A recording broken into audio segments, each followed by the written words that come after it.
สวัสดีครับ สวัสดีครัสวัสดีครับบขอต้อนรับท่านเข้าสู่ Channel แฟนบอเย้ยกับคอนเทนต์นี้นะครับจะเป็นการรีแคปนะครับมิสเตอร์คิวมังงะสั่งตาย EP 8ที่พวกเราเพิ่งดูไปเมื่อสักครู่นี้เองจากทุกคนจ๋าถูกแต่ก่อนจะไปต้องพูดไปคุยกันนะครับทุกคนต้องขอทุกคนขอบคุณทุกการสนับสนุนที่มีให้กับพวกเรามาโดยตลอดนะจ๊ะตอนนี้ 50,000 Subscriber แล้วและทั้ง15,000 Subscriber ทั้งหมื่นว่ะทั้ง 50,000 Subscriber ก็สาอย่ามา ล รถ ดจำนวน โอนได้ ค่ะ นะจ๊ะโอนซัพพอร์ตเรามาได้นะจ๊ะด้วยการสแกนตัวนี้ โอนทรัพย์สินเหรอ โอ้ทรัพย์สิน โอนทรัพย์สินโอนทรัพย์สินมาได้ด้วยการสแกน QR code นี้อ่ะ เออ เราไปพูดไปคุยกันดีกว่าเพิ่งมา EP แรกเลยขอนั่งฟังหน่อยยังไงเฟร ยังไงก็คือ เซ็ง นา เซ็งจุกี้เซ็งเลยเดี๋ยวพูดสิ เซ็งตั้งแต่แรกเลย เซ็งตั้งแต่คลิปเมื่อกี้นั่นเหรอว่าสิเซ็งเรื่องอะไร อะไรนะฮะ เซ็งตั้งแต่คลิปเมื่อกี้แล้วแต่ว่าไง มันเซ็งตั้งแต่แบบเหมือนเราเดาได้ว่าแบบ โอ้นก ชอบ ไม่ร ร้าน อ มะ ด ม่ แน่ วงอ๋อ แล้วก็มันจะต้องมาแบบสารวัตรก็หลุดพูดชื่อนบออกมาไปเอาอะไรอย่างเงี้ย มันเหี่ยวนะพอมันรู้ว่าแบบนบจบแน่ๆอ่ะ เอาจ เอ ริ อง เหมือนเราปักไว้ พี่ ว่าน พั ก ด ไป อะ แน่แล้วแบบ พี่ แต่ พัด ละ อะ อย่าง วาง ที่ แผน มา วางแผนทุกอย่างมาสดิบสดีเลย มาตายตรงที่พูดชื่อพญา หรือพี่พัดเขา เนี่ย หรือพี่พัดเขาวางแผนไว้แล้วว่าตุ้ย ให้นบตายเหรอ ต้อง ไม่ได้ค่ะไม่ได้ ไม่ใช่ วา เห ง รอ แผนมาแล้ว เขาเป็น ว่าต้องให้นบตาย เขาเป็นพี่พระเอกค่ะพี่ปอ อ๋อ จริง เนี่ ๆ ย แล้ แล้ว วพอ คื แบบ อ มันก็มาพ จ ลาด ริงๆก็คือลาสบอสคือพี่พัดเหรอ ไม่ ใช่ไหม ใช่คำถามของป้าก็คือ พี่พระเอกอย่างพัดกับมีพี่นักเขียนที่วิ่งหากระสุนตลอดเวลาอย่างนี้ ปวดหัวนะ เนี่ยแล้วพี่นักเขียนก็มาเปิด มือถืออีกเขาบอกไม่ให้เปิด พี่นักเขียนทำทุกอย่างให้เขาจับได้ อันนั้นมันจำเป็นแล้วไงก็โดนตามล่าไงคะ จะให้เขาหนีไปไหนแล้วค่อยติดต่อพัดยังไง ก็ เดี๋ยว รู้อยู่แล้ว สมัย พัดก็ นี้ ปิ เขา ด ไม่ มือ จำ ถื เบอ อ ร์ไหมเธอ ก็จริงเพ อะไร ราะเขา แบบ บอกว่า เนี้ย ฉันปิดมือเขาไม่พูดไหมว่าเขาปิดมือถือเขาไม่ได้พูด พูดพี่พัด พู ปิด ด ไม่พี่พัดบอกว่ากูปิดมือถือมึงนะ ตอน แล้ว ที่ เขา เขา ก็ อ ปิด ยู่ มื ด้ อ วย ถือ กั ของ น เขาเองด้วยใช่ไหม ใช่ ใช่ อ๋อแต่ละความทรงจำฟอร์มาก อายุวานามงี้แหละ อืม เนี่ยมันพอเรานั้นแล้วมันก็มาเจอนี่ก็ทางตัน อันนั้นก็ทางตัน อันนี้ก็ เจ๊งั้นถามวัดอีฟกับเจ๊ ว่า ถ้าอีฟเป็นนบในฉากสุดท้าย เจ๊จะแสดงยังไง อันเลิศ หนึ่ ฉันรอง ถ่ายคลิปแล้ว ฉันรอถ่ายคลิปซ้ำเลยเนี่ยซ้อนเข้าไปที เดี๋ยวนะ สโลสวด หมายความว่าคือจะยังไม่ตายเลย คือ ยัง อ๋อ ก็ จะร คือ อตำรวจ ฉัน พวก จะบ นั้ อน ก ที่ ก่อน มาพิตำรวจพิสูจน์หลักฐานก็คือทำงานไป แต่อีเนี่ยก็คือยัง แกล้ง โอน แกล้ง เขาเอาวง แกล้งก่อน วงปลอกกระสุนมาวางแล้วนะ เออ แกล้งก่อนเพราะว่าเดี๋ยวรู้พวกนั้นน่ะอาจจะคนร้ายไง อ๋อ พอสารวัตรมา คือหมายความว่าพอสารวัตรมาจับปุ๊บว่า ก็ค่อย ขึ้นมา ตื่ อน ย่างนี้เหรอ ขึ้นมา อุ๊ย แล้ว แล้วน้ำตา มันจะพูดว่าอะไร ฟินิกส์ จะพูดว่าอะไร คลิปอยู่ที่ แล้วก็ตาย ก็คือไม่รู้อยู่ดี ไม่ลุงก็สารวัตรเขย่าตัว แล้วพอสารวัตรเขย่าตัวปุ๊บ เราจะตะโกนว่า เว้นวรรคไรเหี้ยมา เจ๊ไม่เอาเหมือนที่ซาวไว้เมื่อกี้ ไม่เหมือนนะ ไม่ซ้อมเมื่อกี้คือฉันต้องเป็นสารวัตร หล่อฉันนึกว่าเธอ ค่ะงานข้าม ไม่นะโอ้โหไม่เป็นอะไร เนี่ยฉันดูกับแบบนี้มาเธอตั้งแต่ สมัยเด็ก ฉันเข้าใจฉัน แล้วก็ต้องเขย่าตัว ฉัน แรงๆด้วยใช่ไหมต้องเขย่าตัวแรง เห็นภาพอัญชุมาลินเลยแปดตอนเขย่าโก ๆน บุ ก ริ จะต้อง 8 ไม่ ตอ เป็น นอะไร และนบก็จะพูดว่า ไปดีกว่า ออสเตรเลีย กูไปดีกว่า หยอกอันนี้คือภาพในหัวตอนดู อ๋อ แต่มันก็เลย คือมันก็เป็นภาพในหัวที่เอามาตัดอารมณ์การแอบเซ็งของเราไง อ๋องั้นป้าชิปไปถามพี่ปอนบ้าง พี่ปอนคะฉากเปิดมาเหมือนสิ่งนั้นแค่ไหนคะฉากที่แบบนั่งเฝ้าเขาหลับ แล้วก็ไปทำใส่ผ้ากันเปื้อนทำเบรคฟาสต์ อันนี้บอกตามตรงกับการที่มาดูครั้งแรกฉันก็นึกว่าเป็นคู่ชีวิตกันแล้ว จริง ว่าเขาย้ายมาอยู่รังรักแล้วเหรออะไรอ ห ย่า รื ง อ นี้ เปล่าคือบอกอุ้ยอยากจะถามว่าอุ้ยตอนหลุมนี่คือเขา คือที่ถามไงว่าใครรักใครก่อนไงเพ อ่า ราะเนี่ยคือแบบว่าแต่แล้วมันดูแบบ มันดูเป็นคู่ชีวิตนะหรือออกปะใส่ผ้ากันเปื้อนทำอาหารเช้า ใครจะทำให้ใครไหนคิดเราคิดสิอ่ะโดยปก ภ ติ ร ใค ร ร ยาทำให้สามี ถูกไหมมันก็จะไม่มีหรอกคุณนักโทษจะมาทำให้คุณตำรวจก็ไม่มีถูกไหม อื มัน ม ก็ต้องเป็นอย่างนี้มันก็เลยแบบ เป็น และ เพื่อน ถ้า ก็ สม ไม่ มติ ทำให้นะ ถูก แล้วเอาเข้าจริงถ้าเป็นเพื่อนทำอ่ะ มันไม่ต้องมานั่งประดิษฐ์ในการใส่ พักกันเปื้อ เอน พรอน นึกออกป่ะคือเอพรอนเนี่ยมันเอาไว้ทำอะไรก่อน ไม่เอพอนโดยปกติมีไว้ใส่เอพอนอย่างเดียวอย่างอื่นไม่ ถู ใส่ กไหมถูกไหมถูกไหมมันต้องมีแบบ เอ๊ะ to release อ่ะ โอ้แต่แล้วเขิ แล้ว น ฉาก อ่ะ ที่พี่นักเขียนเขาเดินอมแปรงสีฟันออกมาเนี่ย มันน่ารักเนาะ เกินไป คือ ยืน ไอ้ ม นี่ อ คือง ฟิ อ่ะ ล เห เต มื อ อน ร์มอง เหมือ แฟ นมาน ยืน ทำกับข้า เอ ว อ เหมือนไปยืนมองแฟนว่าแฟนกู แล้ว น่า ก็ รัก ยิ้ม จังอะไรอย่างเงี้ย แอบยิ้ม อืม คือเป็นคนหน้าตาแบบไม่แสดงอารมณ์นะ แต่ข้างล่างนะมืออยู่เงี้ยนึกออกปะ ว่าเลือกถูกคนอย่างนี้เหรอ อืมเห็นไหมล่ะอย่างเงี้ย แล้ว อย่างเงี้ย อืม นึกออก แล้ มา วคุณตลกว่าผมทำเป็นหลายอย่างนะ แล้ว กู ทำอะไรเป็นอีกคะ คือขายไงเซลล์ตัวเองว่าแบบเฮ้ย ฉันทำอาหารเก่งนะจ๊ะอย่างงี้ เพราะว่าต้องทำให้น้องสาวบ่อย อื ๆคำถาม ม คือ ใครถาม นะ คำถามใครถาม พ นะ ยายามเซลล์ ไม่ พ แล้ว ยายา คำ ม ถาม ตัว พ เอง ยายาม คื จะ อ พรีเซนต์ไง แล้วคำถามอีกคำถามหนึ่งคือ ไม่เคยเห็นทำให้น้องเลยค่ะ จน EP 8แล้วค่ะ มีแต่ มีครั้งหนึ่งมีครั้งหนึ่ มี ง แต่วีนน้องค่ะ เอ ถู อ กถูก งงไว้หมดคำถามคือ ครับ ทำไมคุณนักเขียนสวยกระจกแตกได้เบอร์นั้น เขาเป็นพี่พระเอกพี่ป อ๋ อ ออ๋อน อ๋ออ๋ออ๋อไม่แต่ว่าหน้าสวยจริงคือ นึกออกไหม ไม่ ต เถี อน ย ที่ ง แบบว่า เป็นแบบ ใส่หม ตอน วก ที่ เอ ใส่ อ หมวกแล้วก็โผล่มาตาเดียวงั้นน่ะ อืม แล้วคางเชิดๆอย่างนั้นอุ้ยสวยกระจกแตกจริง คืองงมากทำไมแบบ มี ถ่าย ชั้น ขนาดนั้นวะ มีเจกไงพี่ปอนเจกชอบสวนโพลเป็นทีดิว เอาเหรอทีเดียวเหรอสรุปเหรอ อืม เขาเป็นเพื่อนกันมิตรภา อ๋ พ อ เราจับคู่ไม่ได้ว่าดิวทีหรือทีดิวเพราะเขาเป็นมิตรภาพโอเค มิตรภาพกี่โมง แต่วัน มิ นี้ ตร ต้องม ภา อบ พ รางวัล มาก ให้ เอพ ให้ รอน บ หนึ่ง เพิ่มนะ เขาเป็นยังไง ตอนฉากหลังใช่ไหม ฉากหลังใกล้ๆกันนิดนึง อ๋อ ใกล้กันอีก หรอ พี่ เฟร ป ก่ อ อน น คอมหมับ เฟรม เข้า บ้า ให้ งมาก ไม่มอบ จำ ให้ มุก นบ นี้นะ มอบ จำมุก ให้ นี้ น ไว้ บก็ไม่ได้มีแสดงความยินดีแล้ว เพราะว่านบไปอยู่รากมะม่วงแล้ว ก็ จบ จริง ละ อืม กู๊ดบายสเตท อื เพราะฉะ ม นั้น ทฤษฎีป้าจบค่ะ ที่ เออ นบเป็น เนครอส อ่า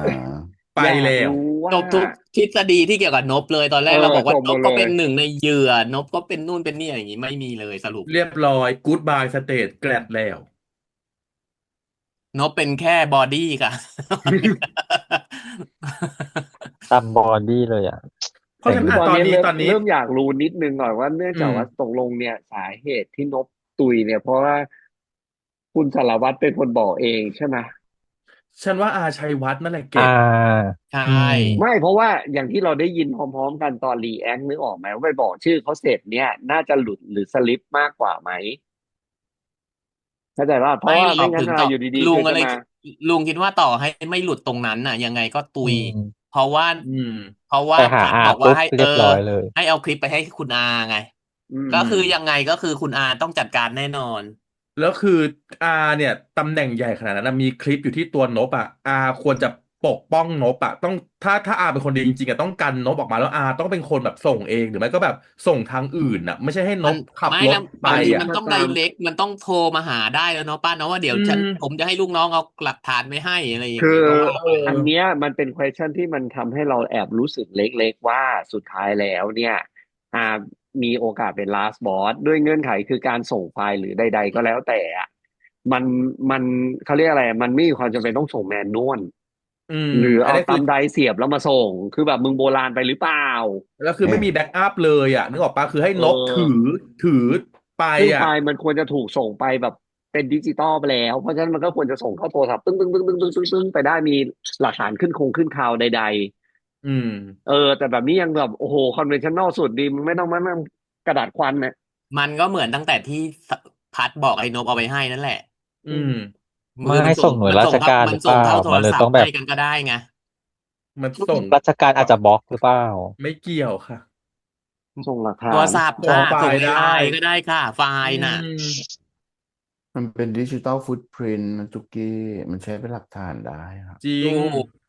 ไม่รู้นะเราก็ไม่รู้ระบบราชการเนี่ยเผื่อแบ อื บ มฮึ บล็อกเบิร์กอะไรอย่างงี้หรือเปล่า ใครเป็น ไม่ขนาด คุณ นั้น ตำรวจไซเบอร์ก็มาบอกกันหน่อยอย่างไรอย่างเงี้ย แต่ลุงอะ นี่ ดัง นี่ แอบ นี่ คิด นี่ ว่า อืม จุ๋มอะยังคือ อสุรา คนร้ายอยู่ อสุราอยู่ อ้าว อืม ตกลงเป็นอสุราหรือเป็นเนครอส อัศรากับเนคอ จุ๋ คน ม เดียวกันไหม จุ๋มไม่ใช่อ ค สุ นละ รา คนหรอ ไม่ เพราะว่า ลุง เพราะวันนั้นที่โผล่มามันก็คือเป็นความชัดเจนว่า แต่มันก็ยังมีความเขาเรียกอะไรเกรแอเรียที่แอบทับกันเล็กๆอ่ะ ลุงว่ามีโอกาสเป็นไปได้ที่จุ๋มจะเป็น แต่คือตัวเนครอสเองอ่ะ ก็น่าจะเป็นดีลเหมือนเดิมนั่นแหละ หมา ก็ ย คื ถึ อง ลุง ว่าเนครอสเนี่ย กลุ่มนั้น ก็ น่ะ คือก ลุ่ ค ม น ที่สร้างมาล้างแค้นน่ะ คือ อ่า ตั้ง อ่า ขึ้นมาว่าให้เป็น แก๊ง ศาส แก๊ง ดา อื ว่าคือ ม เนี่ย คนเนี้ยคือศาสดาของกลุ่มเรา ใน ที่เรา อี จะ เม มา ล ทำการล้างแค้นอีพวกนี้ ในเทคมันเรียกดิวว่าอะไรนะ เซนเซ เซนเซ ได ใช่ไหม เซนเซ อาจารย์ใหญ่ อาจารย์ใหญ่ ลุงก็เลยคิดว่าไอ้ที่เขาเวลาเขาเรียกเนครอสกันน่ะ ก็คือเอายกย่องตัวเคอะให้เป็นเนครอส ก็คือเป็นศาส อื ดาของเขา ซึ่งตัวอสุราอย่างเงี้ยก็เป็นหนึ่งในพวก ที่เขาเรียกอะไรนะ มาทำการ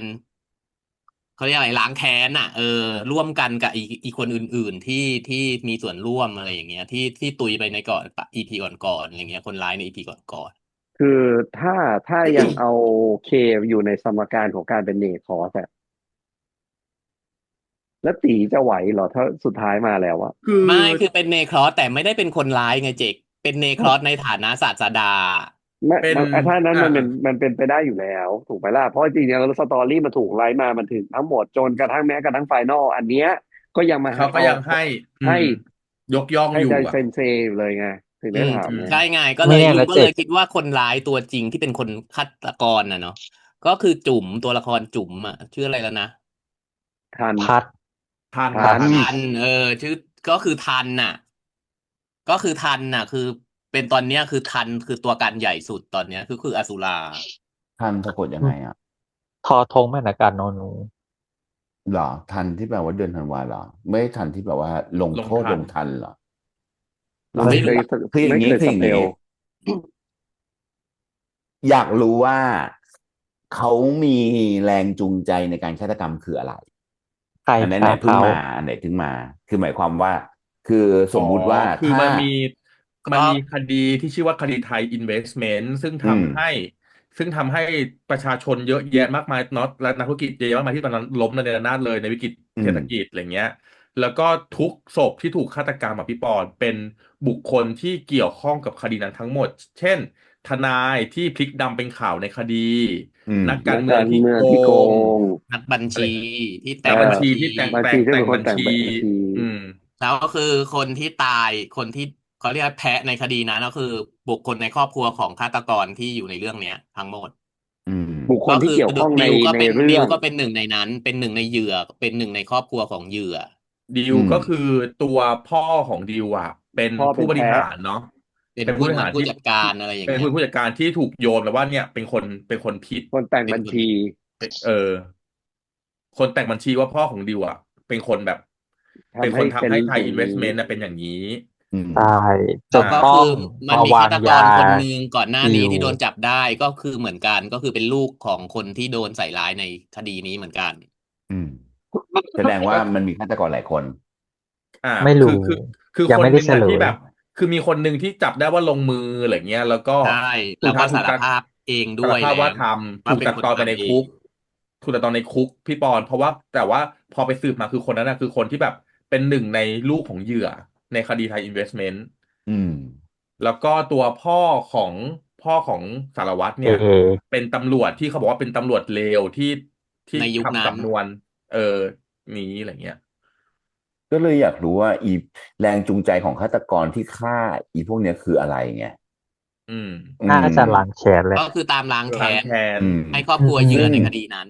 ซึ่ง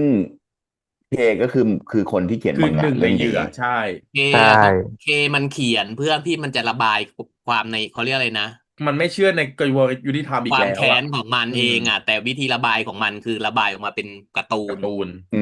ก็คือสร้างโลกมาใหม่แหละสร้างโลกขึ้นมาใหม่เพื่อให้ตัวเองเป็นพระเจ้าแต่ให้ได้ว่าในการคือว่าในในในการลการสร้างงโทษลงของมันทันด้วยถูกปะน่ะคือมันไปเอาข้อมูลมาจากเหยื่ออ่ครอบครัวาเหยื่อที่เหลือรอดเหยื่อที่อ่ะแล้วก็มาบิดถูกไหมเขียนเป็นมังงะเหยื่อที่ถูกบิดถูกไหมใช่อืมซึ่งเวลานางไปได้ข้อมูลมาจากใครนางก็จะบอกว่านางก็จะให้เครดิตไว้ในหน้ามังงะนางนะก็จะเขียนอ่าตัวเล็กๆไว้อะไรเงี้ยอืมเหมือนเป็นลายเซ็นน่ะ อ่าอ่าซึ่งซึ่งตอนที่เกิดเหตุตั้งแต่คดีฆาตกรรมแรกเป็นต้นมาก็คือเป็นข้อมูลที่ได้มาจากคนที่ชื่อให้นามปากกาว่าอสุราอ่าอืมก็คือตั้งแต่คดีแรกเป็นต้นมาก็คือเป็นข้อมูลที่นางไปได้มาจากอีกคนที่ชื่ออสุราหมดเลยคือและมันไม่ได้สุราก็คือฆาตกรรมคนที่วางโน้ตบุ๊กอืมไว้วันนี้มันไม่ได้ฆาตกรรมเรียงตอนไงพี่ปอคือตอนนู้นทีตอนนั้นทีแต่ว่าทุกตอนที่ถูกเอามาใช้ในคดีต่อเนื่องเนี้ยอาซูราให้ข้อมูลทั้งหมดคืออืมอสุราคือถ้าสมมติเป็นภาษาจริงๆแล้วมันคือเทวดาตกสวรรค์เนาะคือมันเขาเฉลยอว่าอาในสูรซูราในคือยักษ์ในเรื่องอสูรในเรื่องบอกว่าคือยักษ์ยักษ์มันคืออสูรแต่ว่าจพอริงๆแล้วมันต้นมาจากจริงๆแล้วอสุรามันครองสวรรค์มาก่อนแล้วก็ถูกอินเนี่ยจริงๆแล้วคือถูกพระอินทร์นี่แหละขึ้นไปกำจัดแล้วก็ไล่ลงมานึกออกไหม อืมแต่ไปให้กินสุราจนกลายมาลงมาซึ่งมันกลายมาเป็นเหมือนว่าคือเท่ากับว่าเขากำลังจะบอกว่าอีอสุราเนี่ยจริงๆแล้วคือคนที่โดนยัดเยียดข้อหาถูกปะแล้วก็มาตามล้างตามคือใช้อะไรใช้อำนาจมืดในการทำฆาตกรรมที่มันเกิดอืมขึ้นในนี้ถูกปะ ต้องเรียกว่าเป็นสัตว์เตี้ยมากกว่าใช่ไหมแต่ว่าในขณะที่คือขณะที่อสุราเนี่ยคือทำตัวเป็นก๊อดในการลงโทษที่เห็นเดี๋ยวนะเป็นตัวบุคคลถูกปะเรายังไม่รู้นะว่าคนที่ทำตัวเป็นก๊อดอะคืออสุราเองหรือเปล่าแต่ว่าคดีแต่ว่าที่เกิคำว่าอดขึ้นน่ะสุราคือข้อเรากำลังเดาว่ามูลมาจากอสุราหมดเลอ่ายเพราะว่าอันนี้มันคือจริงๆแล้วใน wording ของคำว่าอสุราอย่างนี้ไงหมายความว่ามันคือมันเป็นคือมันถูกพักโทษลงทันเนี่ยให้ลคืองมาอ่ามันเหมือนกับตัวที่มันเหมือนกับถูกใส่ความอ่ะอารมณ์แบบนั้นเนกอะไหมคือเราตีแล้วก็ความอย่างนี้มาเอาตัวพี่ปอนคืออืมอาวุธที่ใช้ในการลงมืออ่ะมันอืมคือค้อนมันก็คือเหมือนกับเป็นการใช้สารพิพากษานั่นแหละ อืมเคาะคอนแล้วก็อสุอืมราเขาบอกว่ามันแปลว่ายักษ์แล้วยักษ์อืมอ่ะมันคือ YAK พอส่องกระจกมันจะเป็น KAY คือชื่อ K อืมอืมอืมที่อืมเขาเฉลยอืมมาแล้วนะที่เขาเฉไม่ลยมาอันนั้นคือตัวละครวิเคราะห์นะเราไม่รู้ว่ามันเฉลยหรือเปล่าตัวละคอืมรจุ่มอ๋อมาเป็นคนวิเคเราราะห์เดามาอืมซึ่งเราก็เราไม่รู้อาจจะโดนมิด้วยว่าสลีดตัวละครก็ได้จุ่มอ่ะเป็นอสุราเองหรือว่าเป็นแค่นักข่าวทั่วไปนี่แหละที่แบบว่ามาชำนาญในเรื่องคดีฆาตกรรมแล้วก็วิเคราะห์ออกมาเองอืมอันนี้อืมจริงๆมันยังเรียกว่าเฉลยดูจริงๆด้วยก็ไม่ได้เพราะว่าอันเนี้ยคือตัวเป็นละครข้อมูลตัวละคอืรมทันเป็นนะข้อมูลเฉพูดยเป็นมาคนวิเคราะห์ออกมาอืมเพราะว่าดูแล้วมันเหมือนแบบเพราะต่างคนมันต่างขึ้นสร้างขึ้นมาให้ตัวเองเป็นมีอำนาจเป็นพระเจ้าไงเช่นอืมฆาตกรอย่างเงี้ยถูกปะล่ะอืมนี่ก็แบบว่าคือเป็นคนลงทันเองอะไรอย่างเงี้ยในขณะเดียวกันของเคเองก็เหมือนกันคือสร้างโลกมังงะขึ้นมาเพื่อแบบว่าจะเป็นคนแบบลงทันคนผิดอะไรอย่างเงี้ยอืมในขณะที่แบบว่าความยุติธรรมมันไปไม่ถึงอะไรอย่างเงี้ยประมาณอืมนั้นก็เลยเนี่ยรู้สึกว่าเอ้ยมันแล้วเดี๋ยวดูมันสิเออว่ามันจะเป็นอย่างแล้วก็คือที่ก็เลยอยากรู้ไงว่าแรงจูงใจของการทำให้ชาวบ้านเขาแบบว่าไปเฝ้าไร่มะม่วงคืออะไรอย่างนี้ไงคือถ้าสมมติแบบว่าถ้าบอกเป็นเรื่องราวที่มันเคยมีเกี่ยวกับ ไทยอินเวสเมนต์มาอย่างเงี้ยอืมก็เข้าใจได้นั่นหมายความว่าฆาตกรตัวใหญ่มันก็ต้องเป็นคนที่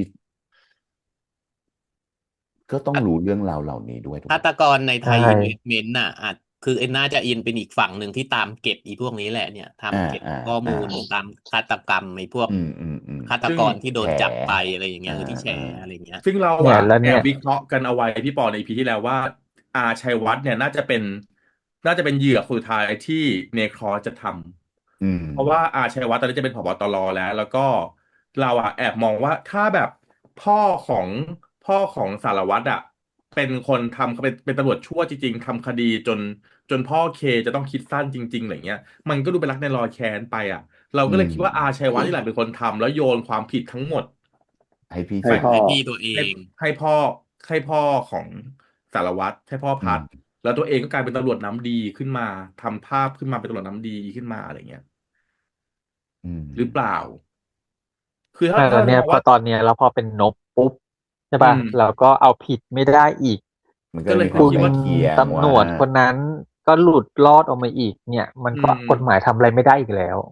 อืมคือใช่ก็สิ่งต้องเรียกหาที่มันขาดเนคอร์สิวันนี้มันมี missing link หน่อยหนึ่งก็คือตอนจังหวะที่ออกมาที่บอกว่าประกันแล้วเห็นทนายคือกำลังพยายามจับสังเกตอยู่ส่วนหนึ่งก็คือมันมีความเหมือนกับสั่งนายสั่งลูกน้องไหมอ่ะเข้าใจปะอืมคือถ้าโดยปกติทนายจะเหยอะประมาณนี้เลยเนี่ยกับโดยกับที่เป็นผบผบตรเนาะอ่ะอืมเพราะฉะนั้นมันกำลังพยายามมองว่าด้วยสายตาที่มองมันมีอะไรที่ให้เห็นได้รู้สึกว่าผมทำตามหน้าที่แล้วครับ โดนสั่งมาเอออะไรอย่างเงี้ยเพราะว่าคือสุดท้ายก็คือตัวเองก็ต้องเป็นคนสั่งมาเองถ้าอันนี้สิ่งที่เราเดากันไว้ถูกปะแต่วันนี้มันก็แอบไม่เห็นไงเพราะว่ามันแอบไม่ใส่มาให้ด้วยสายตาแม้แต่ขยิบตานิดนึงก็ไม่เห็นไงแล้วอาชัยวัฒน์ก็เล่นเนียนอ่ะเออไงพี่ปอนเออว่าอาชัยวัฒน์ดีไม่ดีอ่ะคิดว่าเขาดีจริงหเอาแล้วไงรือเขาร้ายกำลังจะมาพูดว่าแบบอย่าเพิ่งไปตัดสินใครนะคะอย่างนี้ไม่ได้แล้วใช่ไหมถ้าอย่างนั้นถามสารวัตรกิตติป่ะสำหรับกิติค่ะเออเห็นอยู่นะคะเลวแต่ว่ากิยิ่งขนตาติเป็นคนดีใช่ไหม เออ เลวยิ่งขนตาเงาขนตาก็เลวแล้วเห็นไหมลงเสีย เล่นดีเนอะคือชไม่เขาไม่อบนะต้องเล่นเขาไม่ต้องเล่นเยอะแต่เอเล่นแล้วอเลวแบบเลวอร่อยอะเลว คือเห็นเสร็จแล้วคือแบบไม่พี่ปอนเห็นหน้าครั้งแรกคือบอกเลยมึงเป็นคนดีแน่นอนรับรองได้เออแชรู้สตอนสตอนเปียกตอนเห็นขนาดนี้นะยังมองไม่ออกนะแต่พอยิ้มปุ๊บคือยิ้มเท่าอีนี่เลนั้นแล้ววเลยอ่ะอีนี่คนเลวอ่ะเนอะมันดูแล้วคือมันดูแล้วคือมันเป็นแบบว่าเฟเชียลไกด์เฟอืเฟมเชียลเฟสอะเฟเชียลอืมเอาใหม่เฟเชียลมัสเซลมันไกด์อินเนอร์ของตัวละครอืมนึกภาพออกไหมคือการที่แบบว่าการที่ตัวเองจะเล่นตัวเป็นแบบเป็นคนร้ายอะไรเงี้ยมันจะต้องมีความแบบมุมปากมันจะต้องหลุกต่ำเบาๆอะไรอย่างเงี้ยด้วยว่าวิธีการยิ้มอะไรอย่างเงี้ยมันดูแล้วมันจะดูเหมือนมีความเจ้าเล่ห์มากขึ้นในกว่าแบบเฟอืมเชียลมัสเซเป็นลอคนื่นๆดี ในแบบริมปากอะไรเงี้ย แต่อร่อยดีดูเล่นแบบไม่ต้องเยอะแต่ดูว่าเลวอ่ะอีดอกเลิกชอบแล้วถ้างั้นอ่ะชวนอาชัยคิดวัฒน์ดีไม่ดีตกลงอาชัยวัฒน์เหรอเอาตามตรงนะคือกลิ่นมันแบบตอแหลตั้งแต่เสียงแล้วคือคือส่วนตัวนะพอฟังแล้วรู้สึกว่าทำไมเสียงนี้มันดูตอแหลมันดูใจมันดูดีเกินสุปะภาพเมตตาบุรุษเกินมันดูนิ่งมันดูแบบมันดูคนดีไปเกินไปอ่ะอะไรเอดีเกินไปอ มันคนดีสีสังคมเกินนะตั้งมันแต่ที่เรามันติดตั้งแต่ป้ายอ่ะที่เราคุยมันมีตั้งแต่ที่เราคุยลาเบลแรคาดหัวกๆแล้วไว้ว่ากูคนดีนะจ๊ะอย่างเงี้ยอืกับเสียงมแบบนั้นอะมันดูแล้วรู้สึกได้ว่ามันเปิดโอกาสให้ตัวเองแสดงความดีมากเกินไปอะอืเสียงมเอาใหม่เสียงมันซักฟอกคาแรคเตอร์เกินอ่าอืแล้วมซีนคนดีมากออกมาเป็นซีนโอ้โหอืมไม่จะบอกว่าไงดีไม่มีทางข่าว100%อันนี้พูดเลยไม่มีทางข่าอ่าวมันจะต้องมีถ้าไม่ได้เป็นเองก็จะต้องมีส่วนเกี่ยวข้องกับอีกคนที่เป็นน่ะอือืเออมมเชิงใดก็มีก็คือเชิงหนึ่งคนที่อยู่ถ้าคนแล้วพอมีคนที่อยู่เหนือนางอีกทีนึงอะไรอย่างงี้ใช่อะไรไหมอีกอย่างนี้ก็คือคนอ๋อเหนือนางพยายามจะเปิดทางให้แบบเนี่ยคนดีให้อะไรซีอย่างนนี้แต่สุดก็คือไม่ใช่คนดีเอๆอืมอก็อย่างแต่รู้ที่เราบไม่เราอกในอีพีที่แล้วไงที่นางพูดกับพัดไงว่าเดี๋ยวให้กิตติเขาไปจัดการเองเขามีวิธีปิดคดีของเขาอืมนั่นแหละแล้วส่วนมันอยู่ตัว ๆก็คือไปก็เลยทำให้ยัดคมีความข้อดีให้เคสงสัยเลยนี่ไงเห็นปะล่ะคือมันมีความเป็นเหมือนสมมุตินะในอย่างเงี้ยมันไม่มีตำรวจคนไหนที่มันไม่มีเชิงนะอืมแบบที่หนึ่งแต่วิธีการพูดแบบเนี้ยมันเหมือนแบบอันเนี้ยคือหลานสอนอาแล้วอาก็หล่อได้ใช่ไหมอะไรอย่างเงี้ยมันดูแล้วรู้สึกแบบอืมคนที่เป็นผบตรเหรอมันฟังคนแบบนี้เหรอวะ อือืมมอืมอะไรอย่างเงี้ยมันฟังแบบคือจะเอาความแบบว่าเฮ้ยนี่มันหลานกูลูกของพี่ชายกูที่แบบมันตายไปแล้วกูเลยต้องดูแลมันโดยตลอดอะไรเงี้ยมันดูไม่ใช่เปล่าวะคือฟังแล้วมันดูรู้สึกแบบมันไม่แต่เขาใช่ผู้ปูมามันให้ดูรู้ว่าเขาพยายามปูมาให้พวกเราเห็นว่าคอยดูแล ดูแลเดี๋ยวจังเลยหรือเป พ ล่า ออีพีสุดท้ายอามารับกระสุนแทนพัด อาเป็นคนดีสรุป สรุปดีจ ไม่ ริง พวก นะ เรา คุณอา ที่พวกเรา คุณ นิน อา ทา ก็ไม่ กัน คิ ที่ ด หมา อะไร ยวาย นะ ป่วงนี่คือ งานพานพุ่มปักคลองแล้วเหรอ อย่า อีกแล้วเหรอ ค่ะ อันนี้คือทุกอ ก็ ย่างข คื อง อ การ เดิน คาด เท้า เดาข ไป องพ ก วก รา เรา บ จ เลย มกินไปเรื่ ก็ อย คือต้องเดินเท้าไปกราบคุณอาเลยอ่ะ ทำ ไม่ ไม แต่ อ่ะพี่ แปล โจ๊ ก ก นะ นานๆจะเล่นทีเลวบ้างก็ไม่เห็นเป็นไรเลย ๆอุ๊ย นะ แต่มันแปลกนะว่าพอเจอนบศพของนบปุ๊บคุณอาต้องเป็นคนโทรมาบอก แปลกไหมปกติแล้วคุณอาจะต้องแบบอุ้ยต้องเป็นคนมาบอกข่าวเหรอ ก็ก็ เหมือน ก็ มันให้ซีนคุณอาแบบดู ให้ซี ต่ น อเนื่ มา อก ง อืม ต่อเนื่ เป็น อง คน ต่อ ดี เนื่อง ดูแบบ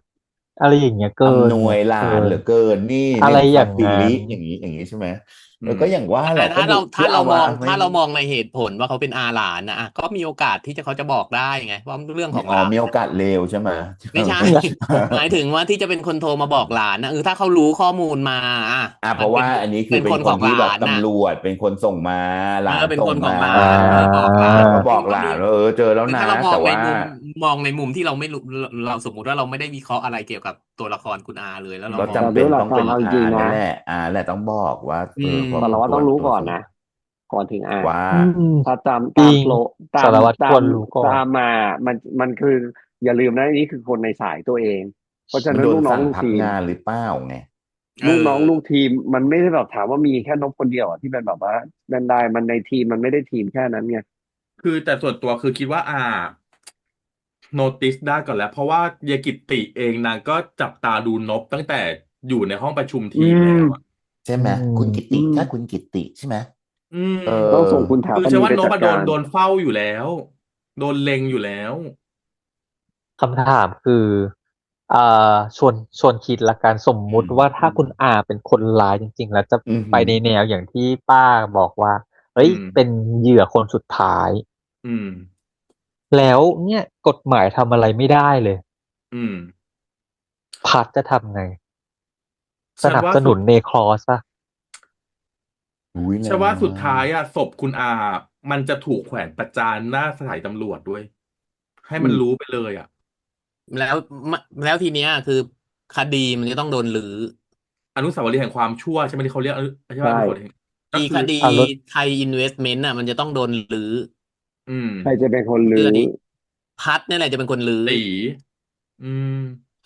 อ๋อ แล้วก็จะจบแบบประมาณว่า จบแบบทิ้งไว้อย่างเงี้ยว่าไปรื้อคดี แล้วก็จบแบบคนชั่วเนี่ย ในกฎหมายทำอะไรไม่ได้ มันก็ยังมีคนที่อะไรอย่างเงี้ยเหรอ ก็ แสดง ก็ ความ มัน จริงของสังคมไปเลยอย่างเงี้ยเหรอ เพ ก็ ราะบอก ได้ ว่า อะไร นะ แบบนั้น ในระหว่าง อืม ที่คนหนึ่งสู้เพื่อความถูกต้องแต่ไอ้ความผิดบาปมันก็เกิดขึ้นอยู่ตลอดเวลาอะไรอย่างเงี้ยเหรอ มันก็ อื เป็น ม ได้ มันก็เป็นความจริงของสังคมไงนึกออกไหม แต่ มัน มั ก็ น ก็ ก็ ดี จะ แต่ ทำให้ แต่จบโหด เป็น ก็ รู ดี ป นะ นั้นได้ แต่ว่า ก็ สอ จ ง ริง คนนั้นจะ โห ย้า ด ยมา ป อ ลาย ยู่ด้วย เปิ กัน ดไป ใช่ไหมตอนที่ย้ายมาตอนจบ เขาเป็นเพื่อนกันค่ะ อ๋ออ๋ออ๋อ เขา แต่ อา มั จ น จะ ก็ ย้า จะ ยไปอยู่ด้วยกันก็ ตัดภาพ ได้พี่ปอเขาอาจจะมาเป็นที่ปรึกษาเหมือนเดิมไง อ่ พัดก็ให้ า เคมาเป็นที่ปรึกษาคดีเหมือนเดิม แล้ว เพราะ เค ว่า จะหลุดใช่ไหม ใช่ เพราะว่าตอนที่เขาถ่ายรูปชู 2 นิ้วกันก็คือในฐานะคู่หูที่ปรึก อื ษาม พิ อ่ เศษในคดี อืม อ๋อเขาก็เลยบอกว่าเยี่ยมเลยที่เราเป็นคู่กันอย่างเงี้ยเหรอ ว้าว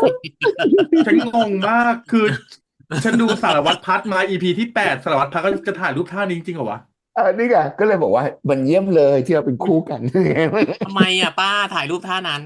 ไม่เห็นแปลกตรงไหนเลย พัดกึ่งจะ ตุ๊ก ตาย กี้ก่อน มึ หัว ง เราะอะไร ที่กึ่งมากนะที่จะมาถ่ายรูปท่านี้เหรอ ได้เหร ก็ อ มันไม่รู้จะทำอะไรไงตอนถ่ายรูปมึงป้า เป็น นึก แฮ ออ ป กปะ เขิน ปี้ เขิน กับคนข้างๆไงป้า คน อ๋อ ที่แบบว่าไม่รู้จะยืนแอคท่ายังไงตอนถ่ายรูปอ่ะมากสุดก็ แหม่ อย่างนี้ ป้าถ่ายรูปก็เขินแล้ว โดนโอบไปทีไม่รู้ทำท่าไง แล้วคือมันเป็นช่วงไอ้นี่ไงที่เขามาปิดคดีได้ไงที่เขาคิดว่าเขา ที่ ปิดค คิด ดี ว่า ได้แล้ จะ ว ปิด ไง ค ตอน ดี นั้นน่ะ ที่จับอีฆาตกรคนนู้นได้ไงคน ก็ แร มาก ได้ ฉลองคง มา อา ฉ รม ล ณ์ อ ดี ง จั กั ด น อารมณ์ดีมากอะไรเงี้ย อืมโอ ไป เค เรื่อย มั ไป น เจื่อ มั ย นต้องตีความนะถ้าถ่ายรูปอะต้องตีความจริง ใช่พี่ปอนเชื่อป้าตอนจบเขาจะจบด้วยแปรงสีฟันวางคู่กัน หรอ ฉันว่าตอนจบต้องยืนแปรงฟันข้างกันในห้องน้ ว้าย ในห้องน้ำด้วยเหรอ ำเอาแปรงฟันไปไหมแปรงในห้องน้ อืมตายละฉันคิดไปไก มี ลเลย กี่ EP ว่าเรื่องเนี้ย10 ป่ะ ที่เขาประกาศไฟนอล 10 แล้ ใช่ ว ไหม เจก อะไรก็ได้ อะไร มี ก็ ไฟ ได้ นอล อย่า แล้ อย่ามา ว แขวนแบบแขวนผ้าเช็ดตัวคู่กันฉันทำใจไม่ได้ฉันแบบโอ๊ย โอ้ย เขิน ผ้าเช็ดตัวแขวนคู่กันกับแปรงสีฟันอยู่คู่กันอะไรเขินกว่ากัน ผ้า แปร เช็ด ง ตัว สีฟัน เขาเป็นมิตรภาพกัน ไม่หรอกเอาแค่มันมานั่งเฝ้ากันตอนที่หลับก็เขินจะตายหาเนี่ย แล้ เพื่ ว อน ประ ที่ ธาน ไหน โทษ มานั่ นะ ง คะ เฝ้าเพื่อนหลับ ใครใส่ซาวกีตาร์คะ ฉันก็นึกว่าแบบว่าอารมณ์สุนทรีแบบว่า ฉันคิดว่าพัดนั่งดีดนั่งเกากีตาร์เฝ้าแฟน เอาจ เอ้ย ริง เฝ้า ๆ แต่ เพื่ ถ้า อน แต่ถ้าตัดภาพมาแล้วพัดนั่งเล่นกีตาร์จริงมันยิ่งประหลาดนะ ใช่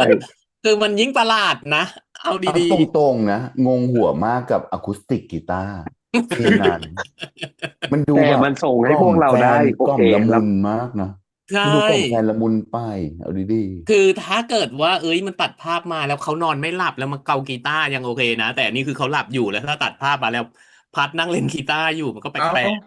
ลุงก็เห็นไหมแสงเช้าส่องหน้าแฟนเราก็เห็นเขาแล้วก็นั่งเล่นกีตาร์ไง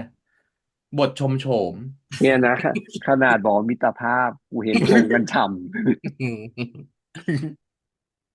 โอเคเข้าใจได้ เอองั้นแค่นี้ไหมล่ะ ก็ EP ประมาณนี้ก็ประมาณ เออ นี้มิสเตอร์คิวมังงะสั่งตาย EP 8รีแคปก็ประมาณนี้นะจ๊ะทุกคนจ๋าใครคิดเห็นอย่างไรที่แตกต่างจากเราเชิญ แต่เราไม่รับ รับรับ รับก็รับแต่ว่าถ้า